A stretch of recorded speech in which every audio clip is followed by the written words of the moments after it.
Hey guys, today we're going to discuss about Heart of Darkness by Joseph Conrad.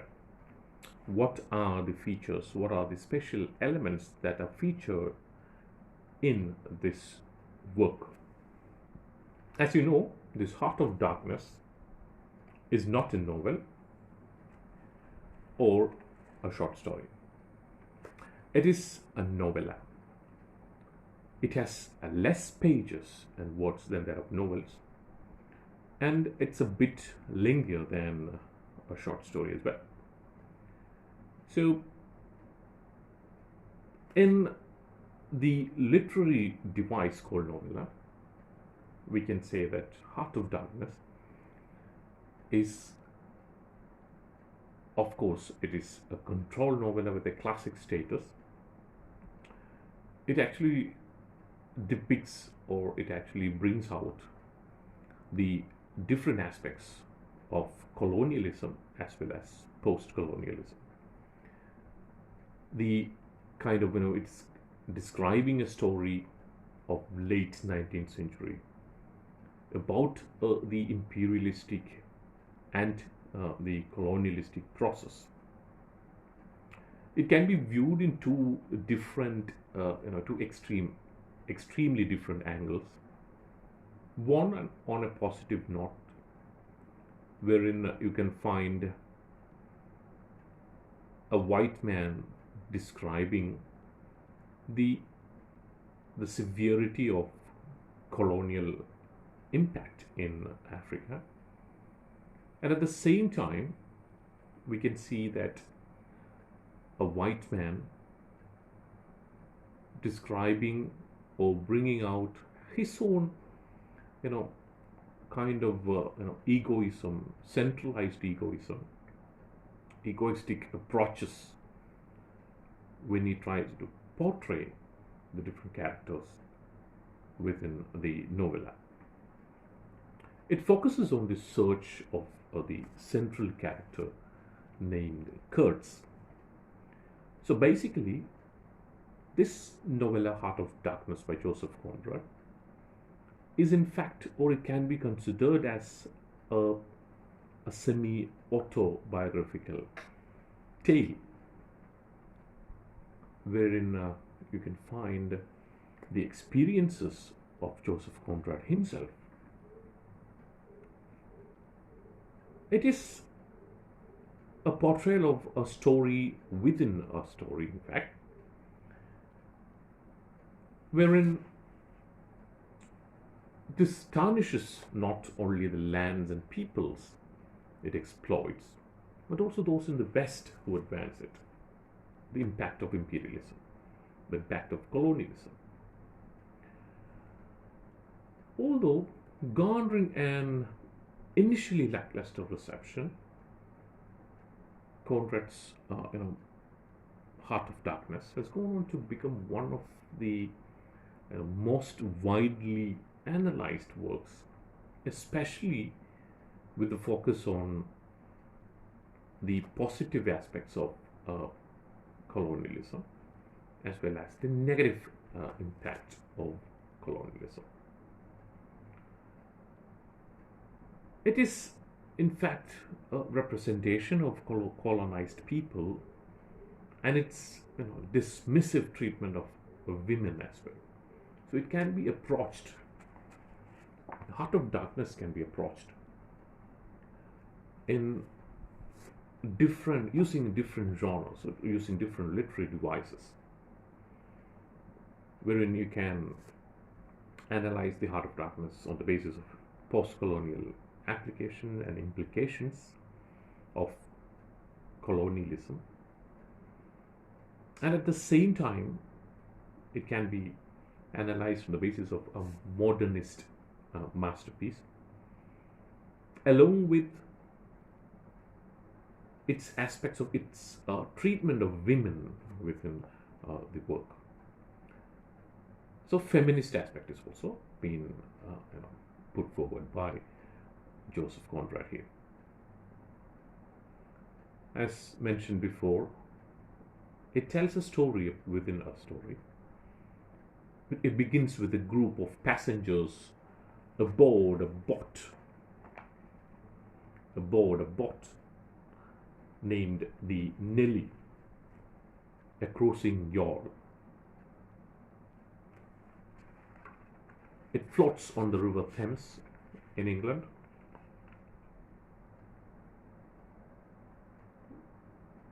But within this group of passengers, one of them, Charlie Marlow, relates to his fellow passengers or fellow seafarers an experience of his or himself that took place on another river, altogether. And that river is the Congo River in Africa.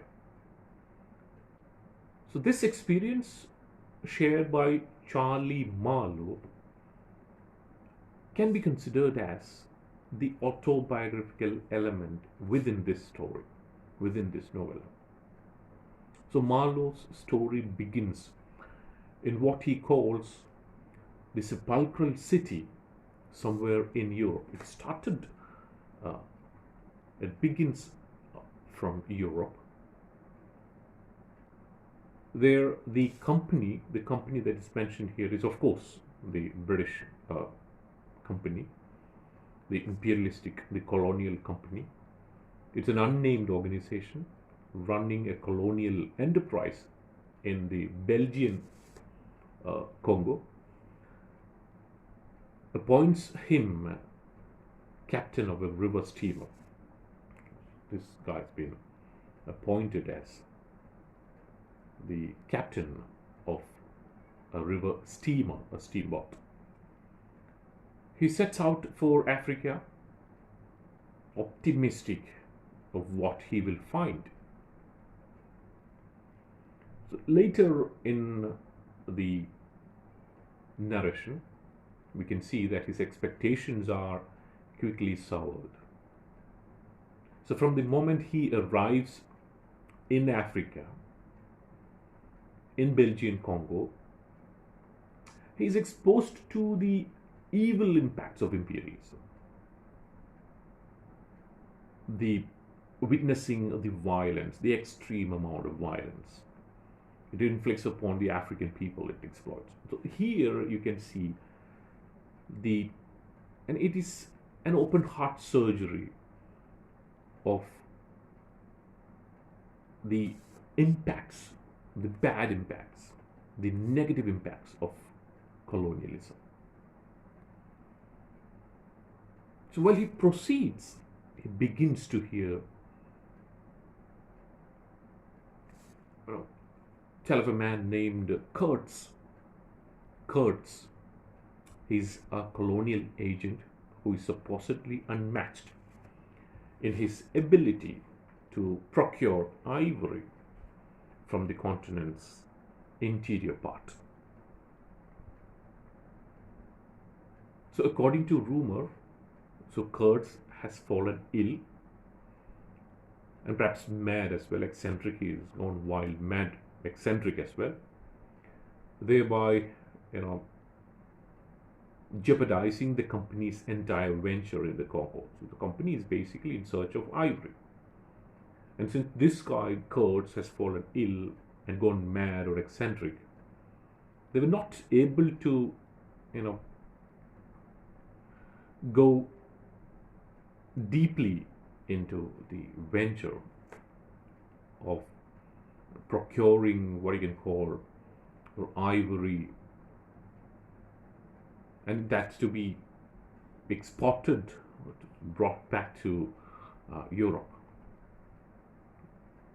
The colonial impact, the colonial aspects, features of colonialism here. So Marlow, the narrator, is given command of his steamer, is the captain in fact, has been given command of his steamer and a crew of Europeans and Africans to man it, the latter of whom Conrad shamelessly stereotypes as cannibals. This time we can see the egotistic approach by a European man, a European writer, bringing in his, kind of egoistic approach by calling the African people who boarded the steamer as cannibals.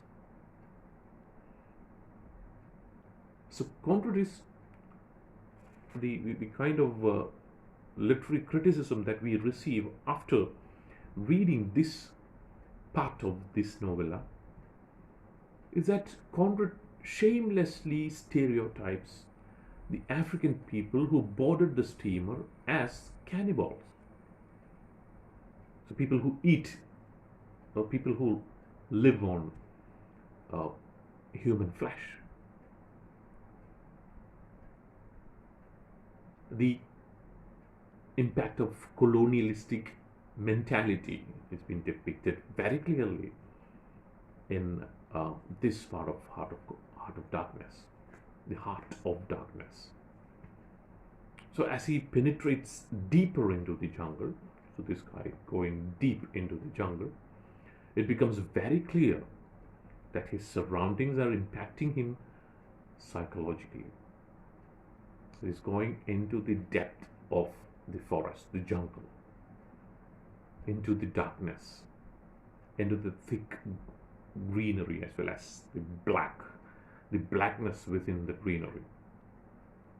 So definitely it impacts the psychological aspects, the mental, belongings of a person. Even though he's been portrayed as a white man, a white, colonizer. His journey is not only into a geographical heart of darkness, but into his own psychic interior of a colonizer. So at the same time he is entering into the depth of the jungle, we have to extract the author's, the narrator's own psychic interior as well, the heart of darkness. So it drops into the darkened psychic interior of the Western civilization, or most probably we can call it the Western colonization during that period. So after encountering many obstacles along the way, just to face a lot of obstacles, Marlow's steamer finally makes it to Kurtz. So finally, Marlow met Kurtz. So Kurtz has taken command over a tribe of natives who now employs to conduct raids on the surrounding region. So Kurtz is a man who is capable of conducting raids in order to acquire, procure ivory. The man is clearly ill, in fact, physically as well as psychologically. So Marlow has to threaten him, in fact, since he is in charge of the steamer. So he has to threaten Kurtz to go along with them. So intent is Kurtz on executing his immense plans. So as the steamer turns back the way it came, Marlow's crew fires upon the group of indigenous people previously under Kurtz's sway. So who were owned by Kurtz, who were managed and led by Kurtz. So Marlow's crew had to fire upon them, which included a queen figure described by Conrad with much eroticism and exoticism as well. So that's also the attitude, that also showcases the attitude of Joseph Conrad as a white colonizer, wherein they consider the treatment of females, the treatment of women in the work, especially African women. An African woman, an African lady who looks like a queen, has been characterized by the white oppressor with much eroticism and exoticism. Kurtz, in fact, after this part of the journey, you can see that Kurtz dies on the journey back up the river. He dies. But not before revealing to Marlow the terrifying glimpse of human evil he'd been exposed to. So before dying, before departing, Kurtz explained, or he made it open to Marlow the realities, the terrifying glimpse of human evil, the amount of oppression, the amount of horror that's been taking place in the continent, in the African continent. That too because of the colonizing impacts, can be considered as the colonizing impacts. The horror, he says, he utters. He tells Marlow before dying, the horror. So after hearing this, after listening to Kurtz, or after listening to Kurtz's experiences of human evil within the continent,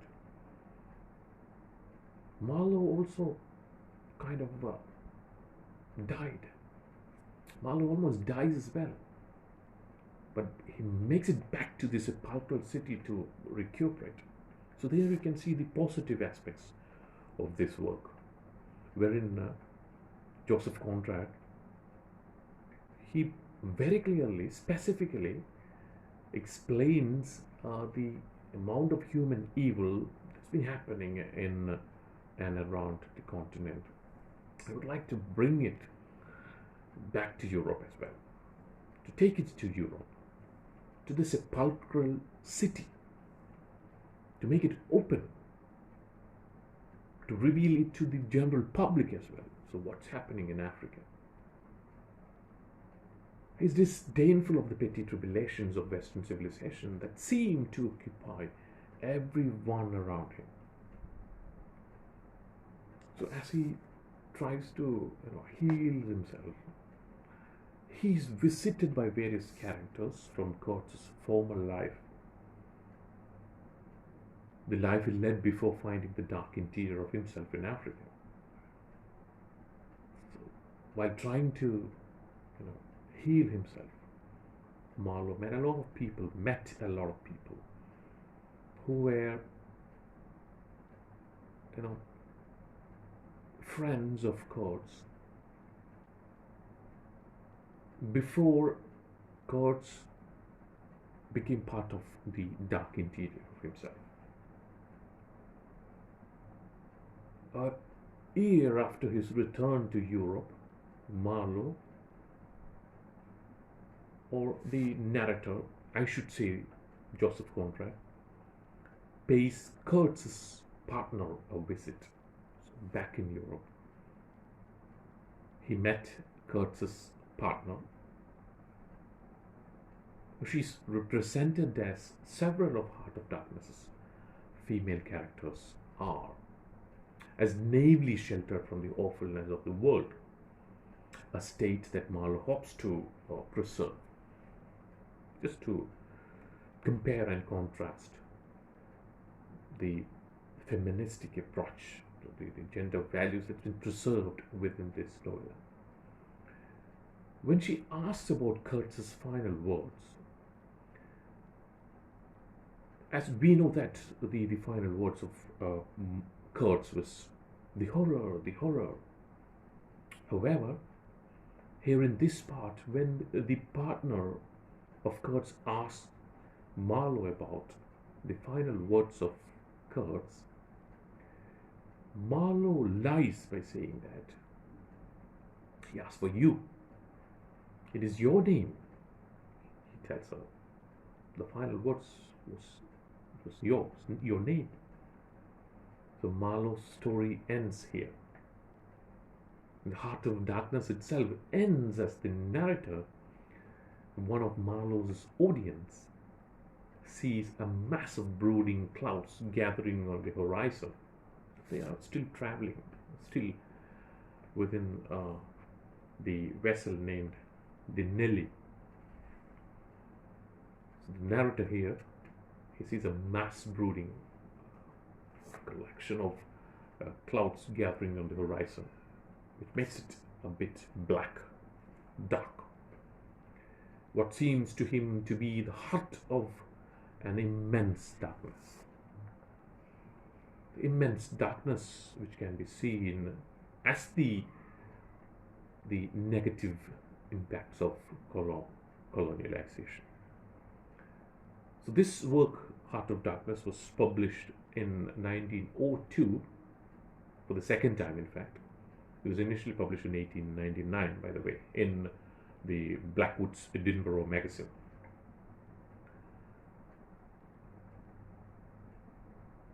You know, the kind of explanations, the kind of descriptions, the kind of portrayal given here about human interiority, the exploration of human interiority, of its corruptibility, its inaccessibility, and the darkness inherent to it.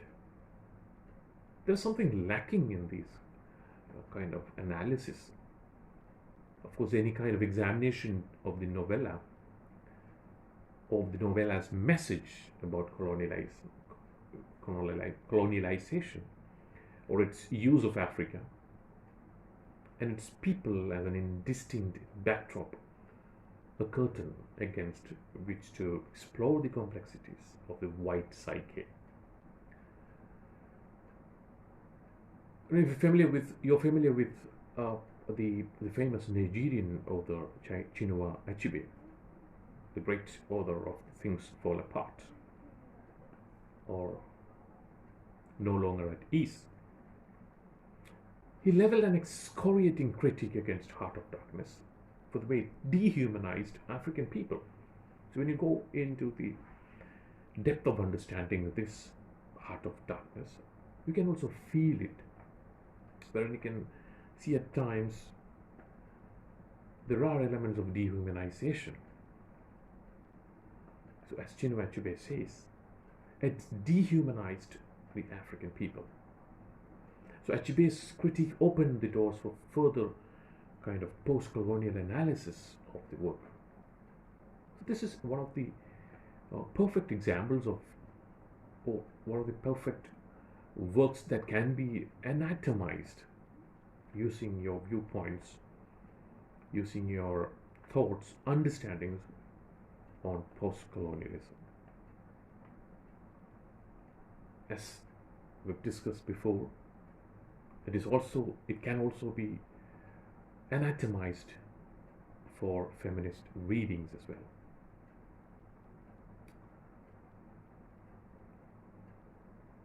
It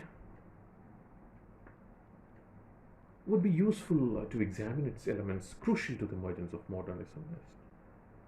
So these are the three type of analysis that I would like to put forth in front of you. First is on the basis of post-colonialism. Second is the feminist can consider the impacts of feminist writings or feminist elements, gender treatment within this work, and the emergence of modernism within the work.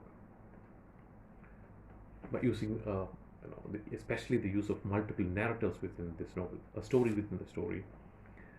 The emergence of modernism is within there, so a story within the story, or the use of multiple narrators, a narrative within another. A story's a chronological unfolding. It's not chronologically ordered.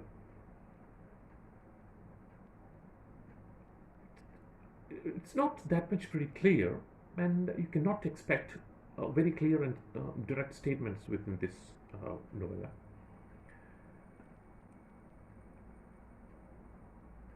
At the same time, you can also see that there are some elements of Victorian tales for which Joseph Conrad was very much fond of, with something called popular heroism. It straddles the boundary between a waning Victorian sensibility and a waxing modernist one. So the changes that happens, the transition within narrative fiction can also be pretty clearly found after reading this Heart of Darkness by Joseph Conrad.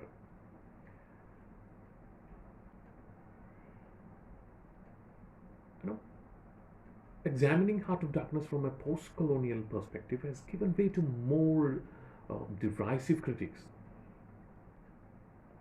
It's a thoroughgoing, a racist work by Joseph Conrad, as Chinua Achebe pointed out. It has been held up as one of the West's most insightful books on the evils of European imperialism in Africa. It can be considered as the Bible of, or a collection, a dictionary of the evils, the amount of human atrocities that happened in Africa. And it fails to assign any particularity to African people themselves as well. So the aforementioned post-colonial and feminist critiques is centered not on the text itself, but on other commentaries of the text, so thereby elucidating the way that discussions can be done by analyzing more kind of problematic elements within the work. It can be considered, this particular work, novel The Heart of Darkness, is an ever-changing, position in the literary canon. You can find different aspects. You can analyze this work on the basis of different literary devices or literary theories. It's ever changing. It cannot be considered as an elucidatory text that reveals the depths of human depravity, but as an artifact that is the product of such depravity and which reproduces it in its own right.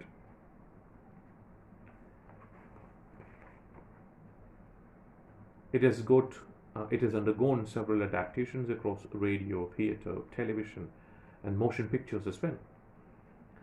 So, as mentioned before, it has got this particular work has got a special characteristic because it's ever changing. It continues to remain one of Conrad's outstanding works because of its special features.